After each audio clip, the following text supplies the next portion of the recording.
I come from a country, Lebanon used to be the only majority Christian country in the Middle East. Most people don't know that. When they think of the Middle East, they think it's all Islamic countries.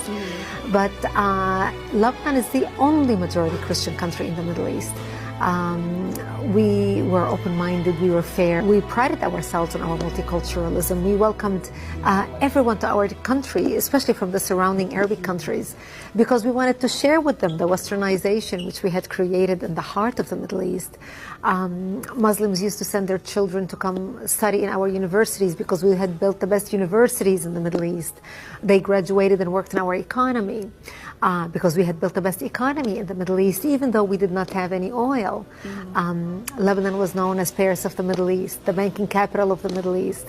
And as Christians, we focused on education. Education was very important to us. You know, we educated girls and boys, you know, no difference.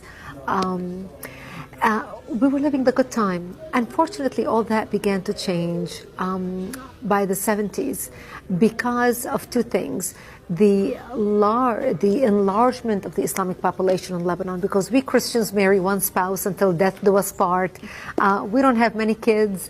Muslims, on the other hand, are allowed to marry up to 4 wives at a time. Now, of course, not all of them do it, but enough of them do it that in our country, in Lebanon, by the 70s, the Muslims became the majority. And once they became the majority, they started massacring the Christians and killing the Christians. I remember in 1974, we stopped traveling. We used to go spend Christmas and Easter in Beirut with the rest of my family. And we stopped traveling, and I would ask my father, why aren't we going to Beirut for Christmas this year? And my daddy would say to me, well, we just decided to stay home this year. And, you know, I couldn't understand why. And later I learned is because Muslims started setting up fly-by-night checkpoints, and they would stop Christian cars traveling.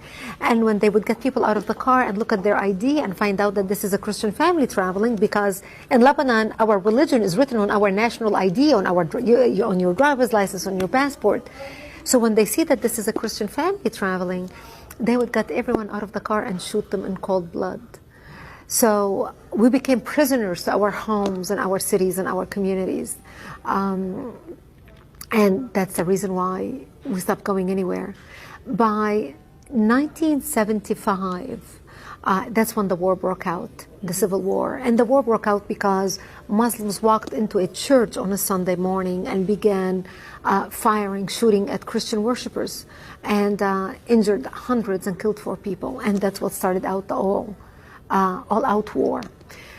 And it was a very difficult time for the Christians, because as the Muslims organized and now supported by the oil money flowing out of Saudi Arabia and all the Muslim countries, they wanted to basically use Lebanon as a base from which to fight Israel, kill the Jews and drive them into the sea, using Lebanese democracy and Lebanese open-mindedness and tolerance to do exactly that. And that's really when my world turned upside down and it changed. Lebanon was so multi-faith and multicultural. So we had Druze, Muslims, Christians, Protestant. The majority were Christians. We were over almost 70% Christians when we got our independence in the 40s. But because of the way Muslims multiply, you know, with the multiple wives and multiple kids, in 30 years, they became the majority. And when we got our independence from France in Lebanon, because we are, you know, Judeo-Christians, you know, come from Judeo-Christian culture, we're very fair. So we made sure we divided the government to make sure that Muslims have representation. So the president of the country was Christian, the prime minister was a Muslim, the prime minister, you know, the secretary of state. We had different assignments for different religions. But the Muslims became the majority. And once they became the majority, they were no longer tolerant of the people who took them in and accepted them and included them in the country. They felt they were not a part of the country. They felt they were a part of the Islamic Ummah or the Islamic nation. So when they turned against their brethren Christians who lived in the same country, and Jews, but specifically the Christians, they began massacring us in large numbers because they thought we are in power now, and therefore we set the rules on how things should be.